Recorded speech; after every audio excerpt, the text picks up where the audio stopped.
Hey Doston, welcome back to AKC AD Gatiki Tha Bigi Diabubidiste जहां हम discuss करते हैं दुनिया के सबसे इंपॉर्टेंट इकोनॉमिक इवेंट्स को। आज के वीडियो में हम बात करने वाले हैं एक क्रिटिकल टॉपिक पर, जबकि कि जापान की हल्की इकोनॉमिक कॉन्ट्रैक्शन और कैसे ये ग्लोबल रिसेशन का सिग्नल दे सकती है 2024 में। चलिए डिटेल में समझते हैं डेटा के साथ। जापान की इकोनॉमी Q3 2024 में 2.9% एनुअलाइज्ड से श्रिंक हुई, जो पहले एस्टिमेट किए गए 2.1% से ज्यादा है। क्वार्टर ऑन क्वार्टर कॉन्ट्रैक्शन 0.7% रहा। अब यह कॉन्ट्रैक्शन हुआ क्यों? सबसे बड़ी वजह है चाइना से डिमांड का कमजोर होना। चाइना अपनी इकोनॉमिक स्लोडाउन से जूझ रहा है, जिस वजह से जापान के एक्सपोर्ट्स, स्पेशली इलेक्ट्रॉनिक्स और ऑटोमोटिव सेक्टर्स में गिरावट देखने को मिली है। दूसरी तरफ ग्लोबल इन्फ्लेशन ने कंज्यूमर स्पेंडिंग को स्क्वीज कर दिया है और येन के कमजोर होने की वजह से इंपोर्ट कॉस्ट बढ़ गई है। पर जापान के इश्यूज सिर्फ एक्सपोर्ट्स तक सीमित नहीं हैं। ग्लोबल इन्फ्लेशन की वजह से जापान में भी प्राइसेस बढ़ रहे हैं और लोगों की स्पेंडिंग कम हो गई है। इसके साथ ही बैंक ऑफ जापान को अब एक टफ सिचुएशन का सामना है। अगर वो इंटरेस्ट रेट्स को ज्यादा अग्रेसिवली बढ़ाते हैं तो ग्रोथ और स्लो हो सकती है, पर अगर वो रेट्स लो रखते हैं तो इन्फ्लेशन और कंट्रोल से बाहर जा सकता है। 2004 में जापान की इन्फ्लेशन तकरीबन 3.1% के आसपास है, जो टारगेट से ज्यादा है। इसकी वजह से जापानीज कंज्यूमर्स को डेली गुड्स के लिए ज्यादा पैसे देने पड़ रहे हैं, जो जापान जैसे इकोनॉमी के लिए प्रॉब्लमैटिक है, क्योंकि ये कंट्री हेविली इंपोर्ट्स पर डिपेंडेंट है। अब सवाल यह है कि इस सब का एशिया और बाकी दुनिया पर क्या इंपैक्ट होगा। जापान एक मेजर ट्रेडिंग हब है और काफी इकोनॉमीज, स्पेशली ईस्ट एशिया में जापानीज गुड्स और टेक्नोलॉजी पर रिलाई करती हैं।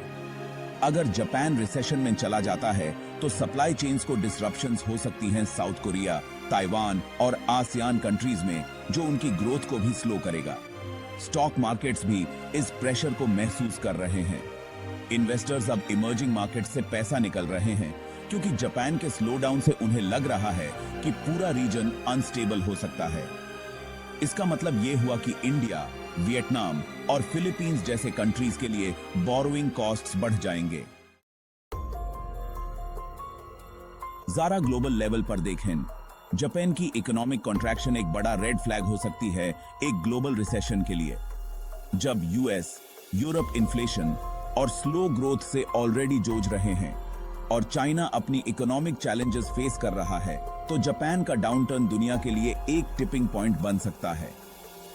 जापान दुनिया की थर्ड लार्जेस्ट इकोनॉमी है और अगर ये श्रिंक होती है तो ग्लोबल ट्रेड वॉल्यूम्स गिरेंगे, स्टॉक मार्केट्स में और वॉलेटिलिटी आएगी और शायद एक वर्ल्ड वाइड रिसेशन हो जाए, जिससे कंज्यूमर और बिजनेस कॉन्फिडेंस और गिर जाए। तो अब आगे क्या हो सकता है? सेंट्रल बैंक्स दुनिया भर में जापान के सिचुएशन को क्लोजली देख रहे हैं। बैंक ऑफ जापान अपनी मॉनेटरी पॉलिसीज को एडजस्ट करने पर मजबूर हो सकता है, लेकिन यह एक रिस्की मूव होगा। ज्यादा टाइटनिंग से रिसेशन और बढ़ सकता है, पर अगर वो कुछ नहीं करते तो इन्फ्लेशन अनकंट्रोल्ड हो सकती है। गवर्नमेंट की तरफ से हम फिस्कल स्टिमुलस देख सकते हैं जापान में, जैसे टैक्स कट्स या स्पेंडिंग प्रोग्राम्स, तो इकोनॉमी को थोड़ा बूस्ट मिल सके। लेकिन असली सवाल यह है कि क्या ये स्टेप्स एक फुल ब्लोन रिसेशन को रोक पाएंगे, चाहे जापान में हो या ग्लोबल लेवल पर। तो जापान की इकोनॉमिक कॉन्ट्रैक्शन दुनिया के लिए एक सीरियस वेकअप कॉल है।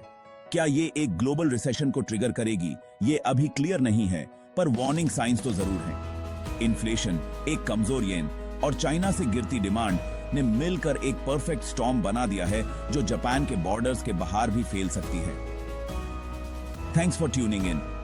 अगर आपको यह वीडियो इंसाइटफुल लगा तो सब्सक्राइब जरूर करना और बेल आइकन दबाना, ताकि आप हमारे लेटेस्ट अपडेट्स मिस ना करें। कमेंट्स में जरूर बताना आपका क्या ओपिनियन है। क्या जापान का स्लोडाउन ग्लोबल रिसेशन को ट्रिगर करेगा? मिलते हैं नेक्स्ट वीडियो में, ओनली ऑन इकोनॉमिक्स डेस्टिनेशन।